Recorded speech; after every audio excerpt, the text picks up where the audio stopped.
and welcome back to my channel. For those of you who are new here, my name's Elise and I am currently in recovery from anorexia. So today's video is a little bit of a different video in the fact that it's not actually going to be food focused. I'm not going to be doing anything with food in the video because I thought I would share some of the advice that I have from my support people in my life. So this includes my psychologist, my dietitian, my GP, my partner and my parents.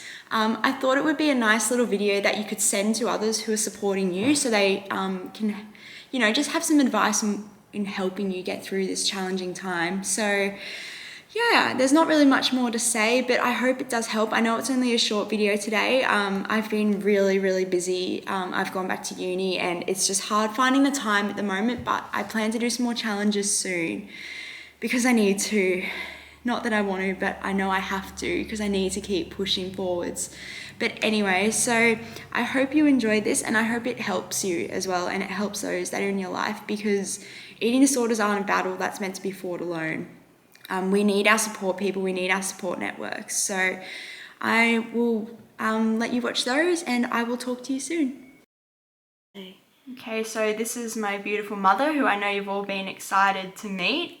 So I'm going to ask her what's some advice you can give to other parents of children with eating disorders, particularly parents of adult children with eating disorders, because that's not spoken about as much. The only advice I can think of is to try to not take things personally. Because as a parent you take it onto yourself when your child, doesn't matter how old your child is, they're sick and they're struggling and you want to jump in and fix it for them and you can't. So it's try not to take it personally and to just hang in there. Just be there for them as best you can. You're going to have days where you think, oh, I should have done this, I should have said that. But yeah, just hang in there. Be there. So this is my incredible dad. So we're going to ask him today, what advice do you have for other parents of children with eating disorders, particularly adult children? I think the first part is to try and notice changes in behaviour that are leading to people not eating or so forth. So you just got to be very wary or conscious that the attitudes aren't changing and what's leading to sometimes that change. So this is Jessie, my amazing partner. So I'm going to ask, what is some advice you would give to someone else who's a partner of someone with an eating disorder? Learning not to fight with the disorder. Like learning the difference between when the disorder's got control and when the person affected by the disorder has control. Because when the disorder's out in full force, all it wants is to fight.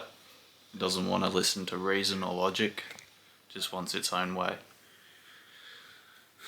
It's just a lot easier to get through to your loved one or friend or whoever it is when they've got the control over the disorder.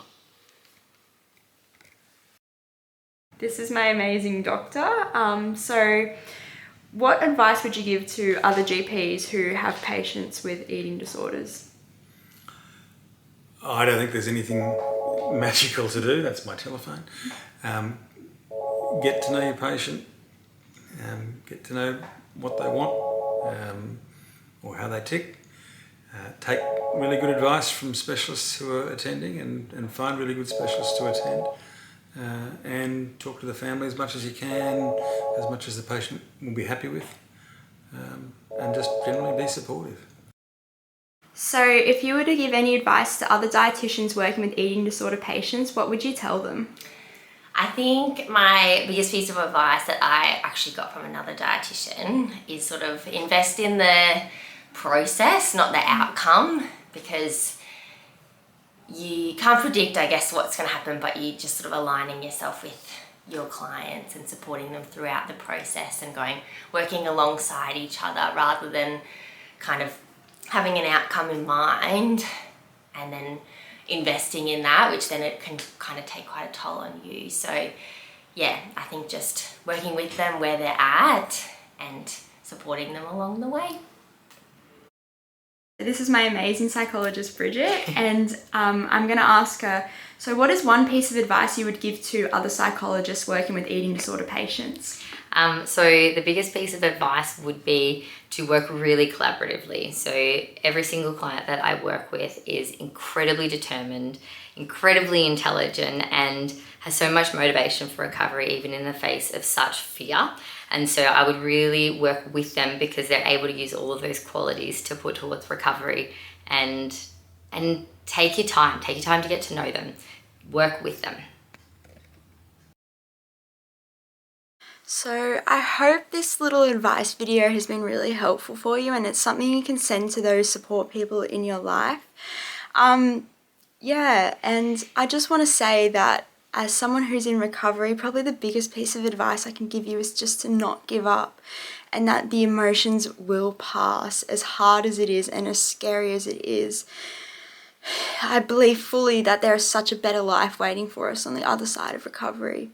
So just don't give up and just keep pushing yourself, and you will get there. So I hope this has been a nice little video for you.